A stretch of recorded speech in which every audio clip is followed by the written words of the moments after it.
You hadn't really noticed it today, but a cold front did sneak through late last night, and we just certainly felt the difference today as far as temperatures go, even though it looked nice from across the indigo sky all across Seneca, Missouri, and in fact all around the area. The cold front did make us end the weekend on a bit of a chilly note compared to the mid-60s that we saw yesterday. We flirted with the lower 40s and upper 30s this morning and only made it back into the middle of the upper 50s. So certainly staying below normal and a chilly start to the month of November. But thankfully we're staying mild for much of this week with not a lot of storm systems to track throughout the duration of the period.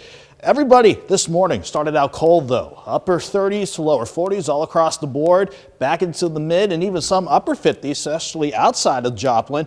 But ever since we got past sunset, which set after the 5 o'clock hour, that's the result of setting back the clocks back an hour.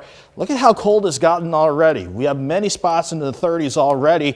That's pretty much where we're going to stay, meaning we start cold for our Monday morning around Joplin, let's say 34, some outlying areas, sneaking into the lower 30s. Then, thankfully, we'll be back toward mild territory tomorrow afternoon with highs back around 60. Clear skies up top. We've seen that all day long and all throughout the course of the day and evening so far. Behind our cold front, that's well to the east of us now. In fact, it's getting ready to work into the Atlantic. Behind that, though, high pressure is keeping us cold tonight, but as it scoots off to the east, it'll start to bring in mild air for tomorrow. In addition to the upper level setup undergoing a change, we were under the influence of this upper low working over the Great Lakes, but now an upper ridge is taking hold. That's going to help bring back the mild air as we get this first full week of November underway. Before we see some of that mild air finally work back in, though, not much to show you here on the future track other than if you're not a fan of the cold, be sure you bundle up before you head out the door for work and school first thing in the morning with clear skies in place and a light breeze, even though it turns more out of the south and southeast. Everywhere you go, it's going to be cold with most of us in the lower to middle 30s. I'm thinking Joplin starts around 34 in the morning. Sunny skies up top, and we're going to keep it that way throughout the course of the day. Even though the daylight hours have been shrinking now ever since we rewound the clock back an hour, we're still going to make the most of the sunshine and the south wind, turning southwesterly at 5 to 15. That'll push us to 56 by noon. Afternoon highs in Joplin around 60.